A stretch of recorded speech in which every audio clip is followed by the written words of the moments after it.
결혼식 전날 나는 웨딩홀 복도에 혼자 섰다. 손에 든 건 접힌 메모지 한 장. 신혼집 간석, 신혼여행 동행, 큰 홀로 바꾸라는 압박, 그리고 문틈으로 본 할머니의 손. 네모 박스 안에 X표를 하나씩 그으며 나는 깨달았다. 사랑한다는 이유로 모든 걸 참으면 결국 사랑도 사라진다는 걸. 내일이면 신부가 될 사람이 오늘 선택한 건 파혼이었다. 미안해. 하지만 이게 우리 둘 다를 지키는 길이야. 과연 내 선택은 옳았을까? 구독과 좋아요로 이 이야기를 끝까지 함께 해주세요. 여러분의 선택도 댓글로 들려주시면 다음 이야기에 힘이 됩니다. 오빠가 변한 건 그 여자를 만나고부터였다. 말수 적고 무뚝뚝하던 오빠가 엄마 생신날 꽃다발을 들고 왔다. 엄마 생일 축하해요. 엄마는 눈물을 글썽이며 말했다. 우리 아들이 변했네. 다 여자친구 덕분이지? 나도 부러웠다. 사람은 사랑을 만나면 변할 수 있구나. 그래서 나도 내 사람을 만났을 때 이렇게 변할 거라고 믿었다. 학주를 처음 본 건 친구 결혼식에서였다.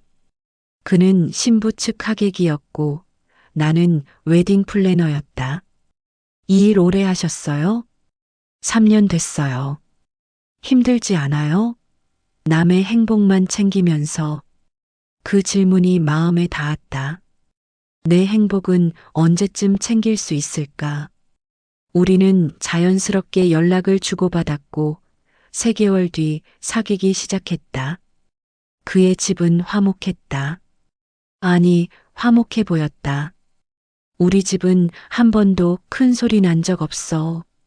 그가 자랑스럽게 말했다. 나는 그 말을 평화로운 가정으로 해석했다. 하지만 나중에 알았다. 큰 소리가 없다는 건 갈등이 없다는 뜻이 아니라 갈등을 표현하지 못한다는 뜻이었다. 첫 경고는 신혼여행 얘기가 나왔을 때였다.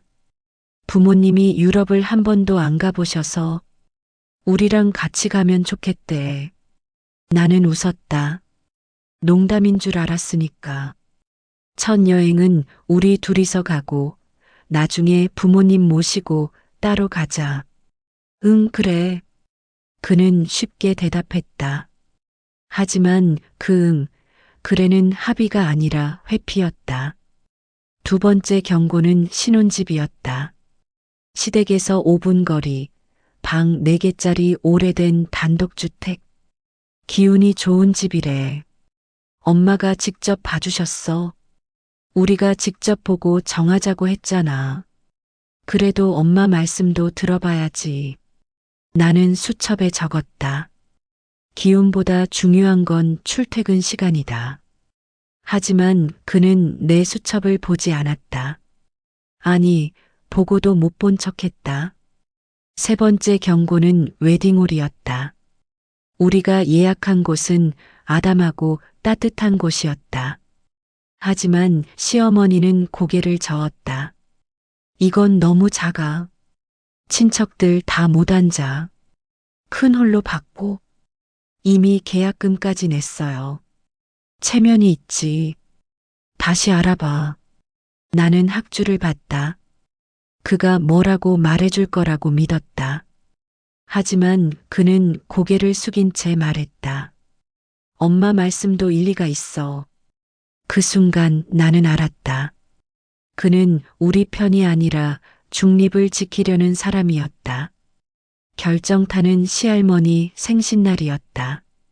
아침부터 와. 손이 많이 필요해. 시어머니의 전화를 받고 나는 학주에게 물었다. 손님으로 가는 거야? 아니면 일하러 가는 거야? 그냥 가족 모임이야. 다들 뭐 좀 하잖아. 나는 앞치마를 챙겨 들었다. 이미 답은 정해져 있었으니까. 그날 거실에는 손질 안 된 재료가 산더미처럼 쌓여 있었다. 주방 벽에는 역할표가 붙어 있었다. 며느리 마이너스 전 부치기, 볶음 요리. 사돈 마이너스 국, 탕. 친척 마이너스 설거지. 내 이름은 없었지만 모두가 나를 며느리 칸에 넣고 있었다.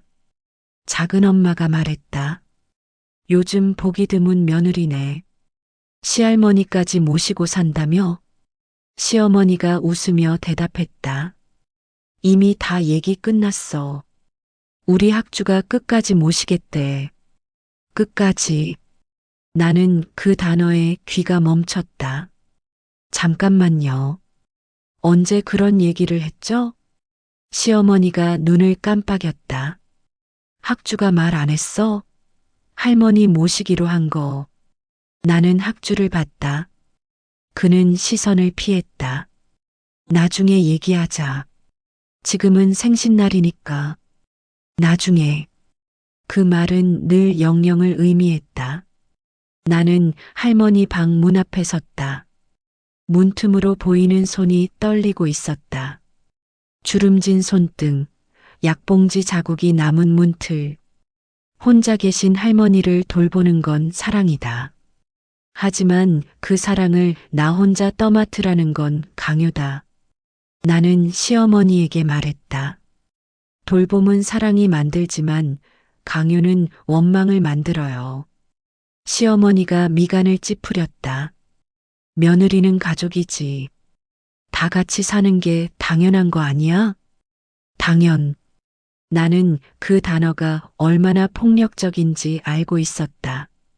당연한 건 없어요. 모든 건 합의예요. 그날 밤 나는 메모지를 꺼냈다. 지금까지 있었던 일들을 하나씩 적었다. 신혼여행 동행, 신혼집 간섭, 웨딩홀 변경, 할머니 돌봄 일방 통보. 네모박스에 X표를 하나씩 그으며 나는 결심했다. 이건 사랑이 아니다. 이건 내가 사라지는 결혼이다. 청첩장을 고르러 간 날 학주 휴대폰은 계속 울렸다. 엄마야. 받아야 돼. 통화를 마친 그의 얼굴은 무거웠다. 홀을 다시 바꿔야 한대. 친척들이 더운데. 계약금 날린단 얘기야? 체면이 있대. 체면. 나는 그 단어의 무게를 알 수 없었다.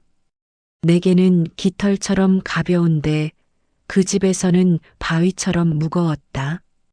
체면보다 우리 시작이 더 중요해. 알았어. 하지만 사흘 뒤 계약서는 어느새 바뀌어 있었다. 나는 일기장을 폈다.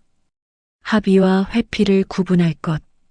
웃으며 그은 선은 금방 지워진다. 그리고 굵게 적었다.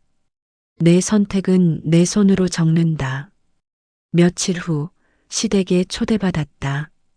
나는 꽃다발과 케이크를 준비했지만 거실 한쪽에 쌓인 반찬통이 내 손에 든 걸 초라하게 만들었다.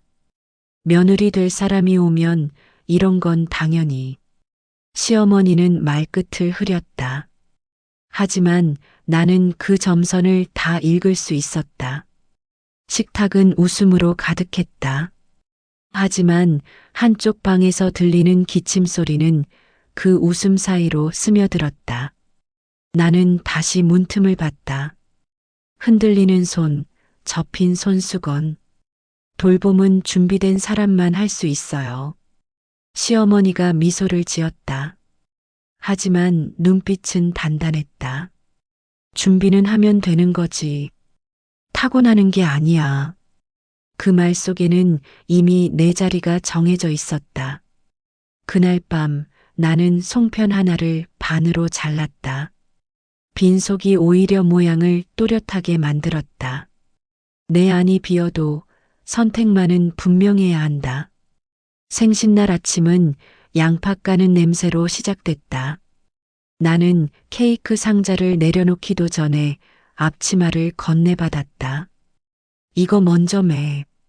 시어머니가 매듭을 허리 위로 꽉 조였다. 숨이 얕아졌다. 주방 벽의 종이에는 역할이 적혀 있었다. 전부침, 볶음, 탕, 무침. 내 이름은 없었지만 빈칸은 나를 위한 자리였다. 나는 먼저 물을 찾았다. 할머니 방 문 앞에 컵을 놓고 노크를 3번 했다. 할머니, 물 놓아둘게요. 대답 대신 마른 기침이 들렸다. 뒤에서 시어머니가 말했다. 나물부터 무쳐. 지금은 손이 급해. 물부터 드시게 하고 올게요. 그건 나중에 해도 돼. 나는 고개를 돌렸다. 사람이 먼저예요. 작은 엄마가 쟁반을 들고 와서 말했다. 요즘 며느리감 보기 힘들다니까. 시할머니까지 모시고 산다며? 시어머니가 미소를 지었다. 이미 다 얘기 끝났어. 우리 학주가 끝까지 모시겠대. 끝까지. 나는 설거지통 물을 잠그고 행주를 짰다. 잠깐만요. 언제 그런 얘기를 하셨죠? 시어머니가 눈을 깜빡였다. 학주가 말 안 했어? 나는 학주를 불렀다. 우리 정말 끝까지에 대해 얘기했어? 그는 테이블 위 과일을 만지작거렸다. 할머니를 요양병원 보내기 싫다 해서 잠깐 모시자고. 잠깐. 나는 그 말의 길이를 알고 있었다. 잠깐은 늘 길어졌다. 잠깐은 몇 달이에요? 도움은 누가 주나요? 야간은? 내일은요? 시어머니가 끼어들었다. 그런 건 살다 보면 다 맞춰져. 가족이잖아. 나는 앞치마 끈을 풀었다. 숨이 조금 길어졌다. 저는 돌봄을 반대하지 않아요. 거짓과 일방 통보를 반대해요. 작은 엄마가 눈을 크게 떴다.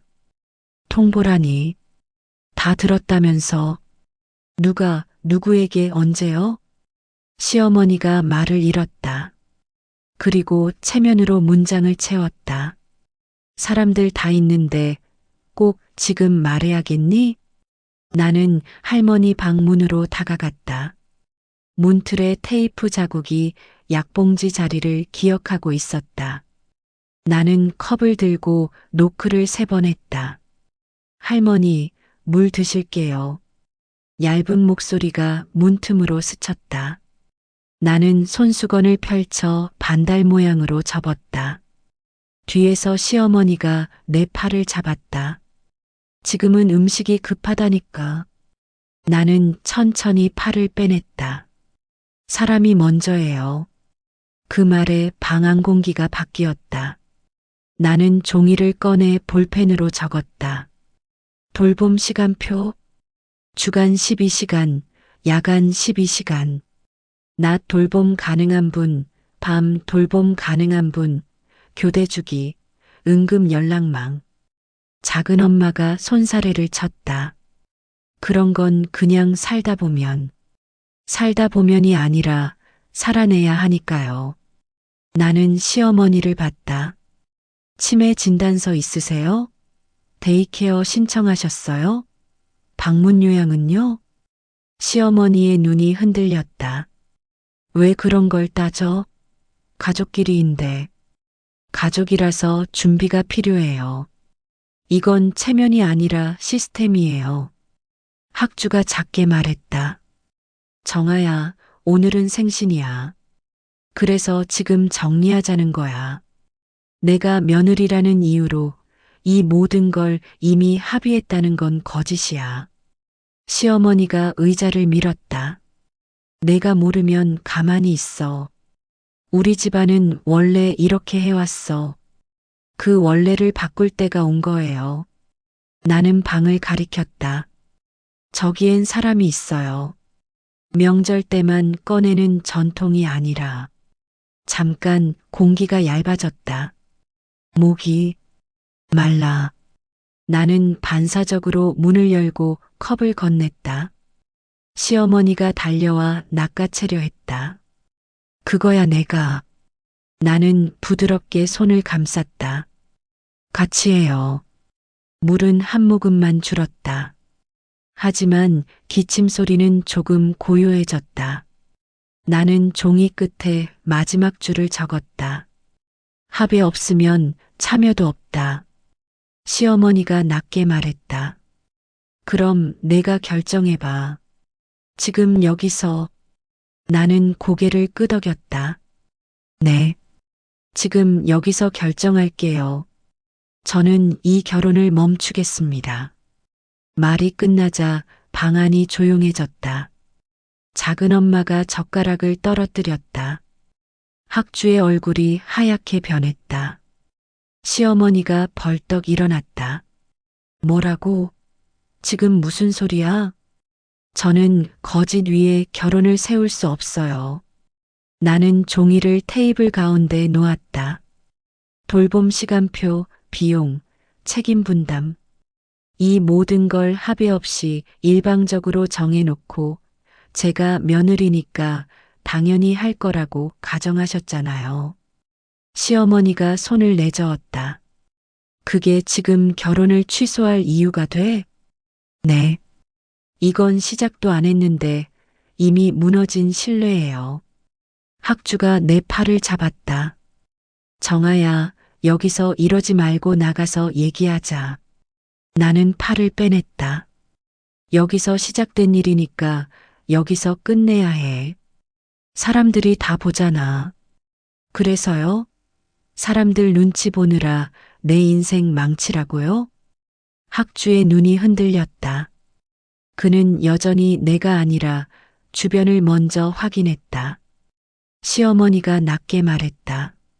소문 날 줄 알아. 결혼식 하루 앞두고 신부가 도망갔다고. 도망이 아니라 결단이에요. 나는 가방에서 봉투를 꺼냈다. 결혼 준비 비용 정산 내역이에요. 제 몫은 정리했고 나머지는 협의해서 처리할게요. 작은 엄마가 황급히 말했다. 아가, 성급하게 그러지 말고 천천히 생각해봐. 이미 3개월 동안 생각했어요. 신혼여행, 신혼집, 웨딩홀.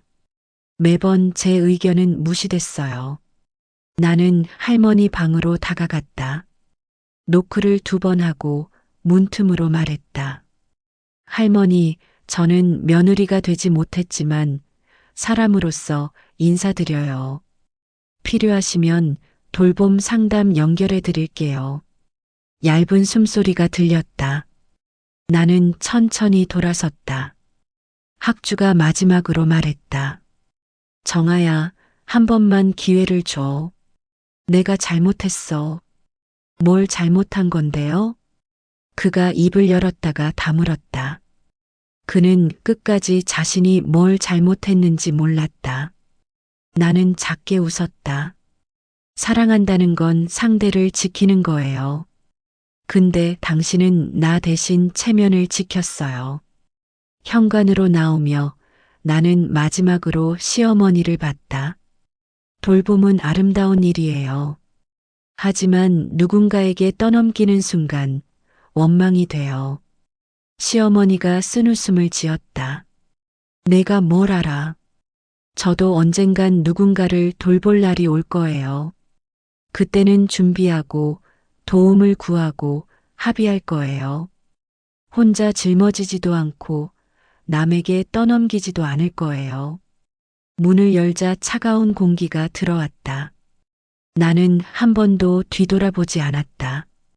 휴대폰을 꺼내 메모를 적었다. 지역 돌봄 상담센터, 데이케어 신청 절차, 방문 요약 연결. 그리고 하나를 더. 나를 위한 시간, 짧아도 반드시. 엘리베이터 거울에 내 얼굴이 비쳤다. 눈물은 없었다. 눈물은 나중에 안전한 곳에서 흘리기로 했다. 지금은 내가 나를 지켜야 하니까. 집에 도착하니 부엌에서 국물 냄새가 났다. 엄마는 국을 저으며 내 얼굴을 봤다. 왔냐? 응. 나는 가방을 내려놓고 손을 씻었다. 물이 손등에서 떨어지는 소리가 오늘의 마지막 긴장을 씻어냈다. 파혼했어. 엄마는 고개를 끄덕였다. 수고했다. 그 말에 힘이 빠졌다. 나는 식탁에 앉아 조용히 울었다. 엄마는 국을 한 그릇 떠서 내 앞에 놓았다. 먹어. 식탁 위에는 송편 반죽이 놓여 있었다. 같이 빚자. 나는 손에 가루를 묻히고 반죽을 집었다. 반달 모양으로 접으며 엄마가 물었다. 후회는 없니? 없어. 지금 후회하면 나중엔 더 후회할 것 같아. 잘 생각했다. 한참을 빚다가 엄마가 말했다. 경계 세운 건 잘했어. 근데 이제 그 안을 채워야 해. 어떻게? 내가 좋아하는 일하면서. 나는 고개를 끄덕였다. 웨딩 플래너 일은 계속할 거다. 하지만 이제는 조금 다르게 할 것 같다. 진짜 합의로 시작하는 결혼, 경계가 있는 사랑을 도와주고 싶다. 현관문이 열리며 오빠와 새언니가 들어왔다. 들었어. 괜찮아? 나는 웃었다. 응, 괜찮아. 오빠가 어색하게 말했다. 잘했어, 동생. 새언니가 덧붙였다. 내가 옳았어. 결혼은 두 사람이 하는 건데 한 사람만 맞추면 안 되지. 우리는 네 사람이 송편을 빚었다. 엄마는 얇게, 새언니는 도톰하게, 오빠는 자꾸 터졌다. 나는 힘을 빼고 모양을 잡았다. 힘을 빼야 모양이 오래 간다는 걸 오늘 배웠다. 휴대폰이 울렸다. 웨딩홀 단톡방이었다. 내일 어르신 웨딩 촬영 확정. 모두 수고해주세요. 나는 답장을 보냈다. 송편 2인분 준비할게요. 축하 말씀은 짧고 진하게. 엄마가 웃었다. 일 벌써 생각하네. 좋아하는 일이니까. 밤이 깊어갔다. 나는 메모장을 폈다. 오늘 배운 것 사랑을 지키려면 경계가 필요하다. 그리고 경계는 문을 닫는 게 아니라 문틀을 바로 세우는 것이다. 그리고 내일 할 일을 적었다. 돌봄센터 연락, 할머니 지원 절차 안내, 나를 위한 시간. 창밖에 반달이 떠 있었다. 송편처럼. 나는 그 달을 보며 생각했다. 비어 있어도 모양이 또렷하면 된다. 내 선택도 그랬으면 좋겠다. 다음 날 웨딩홀. 나는 어르신 부부의 리마인드 웨딩을 준비했다. 50년을 함께한 두 분의 손을 보며 생각했다. 저렇게 오래 가려면 무엇이 필요할까? 촬영이 끝나고 할머니가 내게 말했다. 아가씨, 고마워요. 덕분에 좋은 추억 남겼어요. 제가 더 배웠어요. 뭘 배웠는데? 오래가는 사랑은 서로를 존중하는 거더라고요. 할머니가 웃었다. 맞아. 그리고 경계도 필요해. 너무 가까우면 숨이 막히거든. 집으로 돌아오는 길, 나는 그 단독주택 앞을 지나갔다. 학준의 집. 차를 세우고 잠시 바라봤다. 창문 하나에 불이 켜져 있었다. 할머니 방이었다. 나는 휴대폰을 꺼내 메시지를 보냈다. 지역 돌봄센터 연락처입니다. 데이케어 신청 절차도 첨부했어요. 도움 되시길. 답장은 오지 않았다. 괜찮았다. 집에 도착해 엄마와 차를 마셨다. 후회 안 해? 응. 오히려 속이 시원해. 엄마가 내 손을 잡았다. 내가 자랑스럽다. 내 선택을 지킨 거. 나는 웃었다. 엄마 딸이니까. 그날 밤 나는 일기를 썼다. 오늘 나는 나를 지켰다. 사랑한다는 이유로 모든 걸 참지 않았다. 경계를 세웠고 그 안에서 숨 쉴 공간을 만들었다. 언젠가 다시 사랑을 만나면 그때는 서로의 경계를 존중하는 사람과 함께하고 싶다. 사랑은 누군가를 지우는 게 아니라 서로를 살리는 것이니까. 휴대폰이 울렸다. 웨딩홀 동료였다. 정아야, 다음 달 상담 예약 들어왔어. 돌봄 가정 결혼 준비래. 내가 맡아줄래? 나는 웃으며 답했다. 물론, 제대로 도와줄게. 창밖 반달을 보며 나는 중얼거렸다. 사랑을 지키는 법, 이제 알 것 같아. 그리고 내일을 기대했다. 경계 안에서 숨쉬는 진짜 사랑을 만날 날을. 여러분은 어떻게 생각하시나요? 사랑한다는 이유로 모든 걸 참아야 할까요? 아니면 경계를 세워야 할까요? 여러분의 이야기를 댓글로 들려주세요. 구독과 좋아요는 더 많은 이야기를 만드는 힘이 됩니다.